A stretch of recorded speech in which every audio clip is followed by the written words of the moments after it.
can develop brain cancer, and that's what only my thought around this.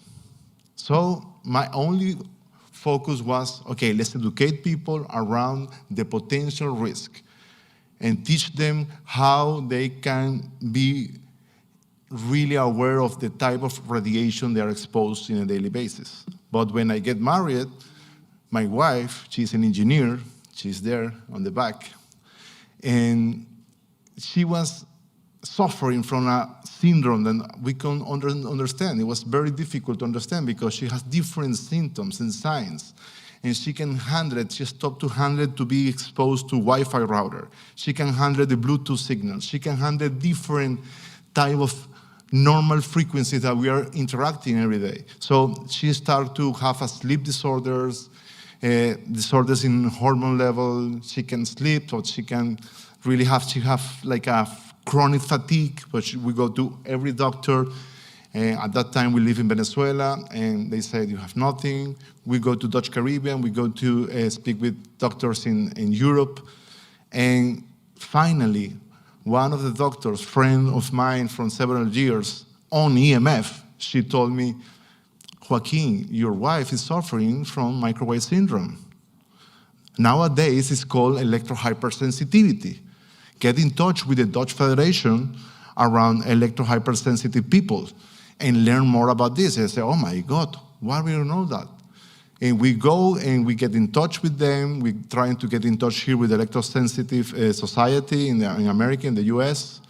And we have several friends in Germany, and they really, in Germany, they are really advanced in this. In the 80s, they already have several solutions for EMF. They understand totally. They call it electrosmog. So I start to go deep in this, looking for solutions. I never planned to build any company. I never planned to build any product related. We were planning to have normal life, you know, and keep educating people from risk. But the problem was we started to get all the different solutions in the market. And I was involved with a space agency of China, and with anti-radiation clothes. We try it. We try all carpets, everything, the shielding approach. And sometimes you feel good, sometimes you feel bad. We don't understand how really the mechanisms of this. So we open a project to look for solutions, to keep using technology and somehow have a normal life if you are an electrohypersensitive people. At that time, I knew about electrohypersensitivity through also Professor Olli Johansson from Sweden, from the Karolinska Institute, and he say only 2% of world population is going to really experience electrohypersensitivity. Maybe 1 of 4, they're going to have some sensitivities, but not hypersensitivity. So we focus in the persons like my wife, and we look for people. We move from Venezuela for different political reasons. We need to go to live in Aruba Island, in the Dutch Caribbean. If we try to find people that were suffering from this type of signs and symptoms they can understand, in order to work with them and learn all about electromagnetic hygiene, how we can detox our spaces.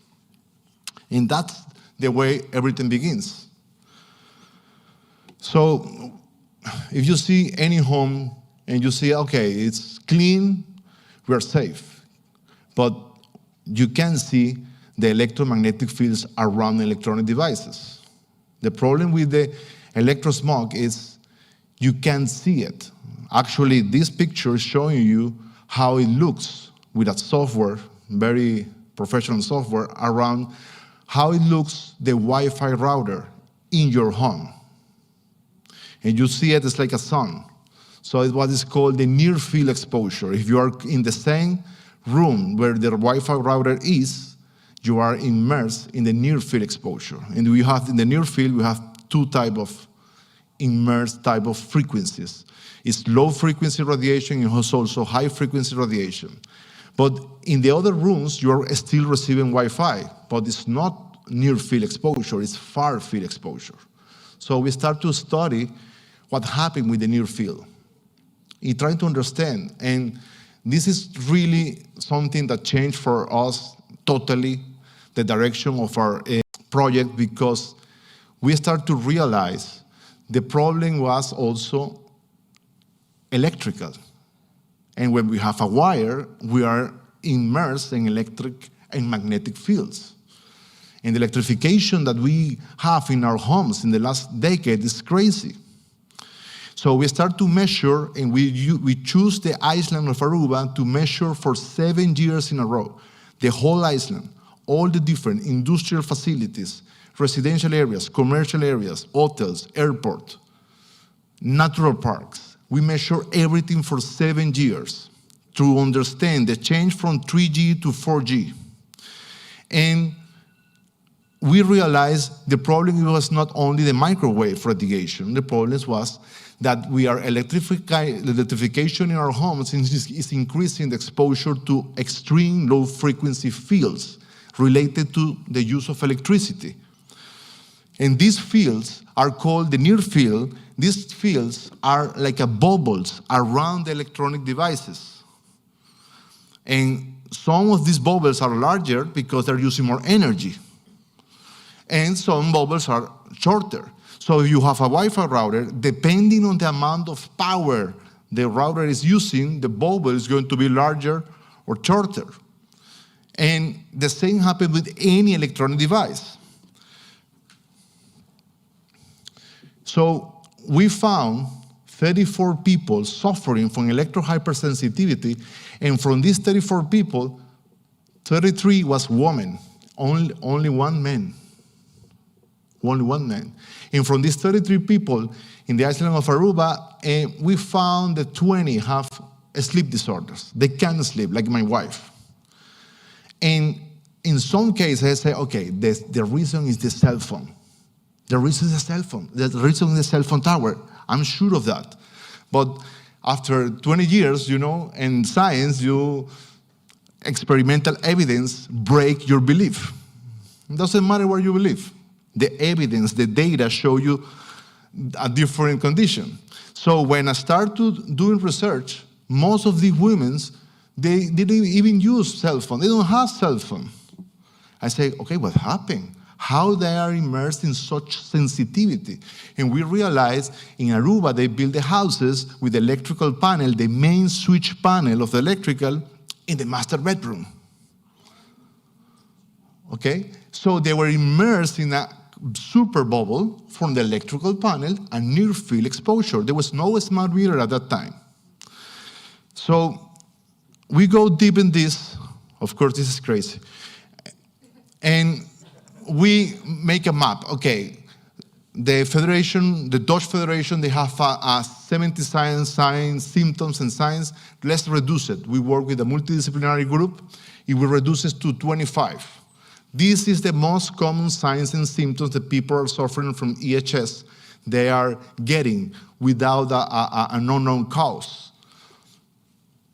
Maybe some of you are suffering from some of this.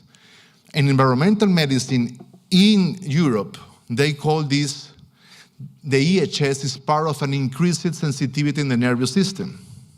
So when you get an electrohypersensitivity syndrome, you sometimes start to develop a light sensitivity, a noise sensitivity, and tinnitus is a ringing in the ears. And nowadays, the tinnitus is very common. I will show you some interesting facts of this. And multiple chemical sensitivity.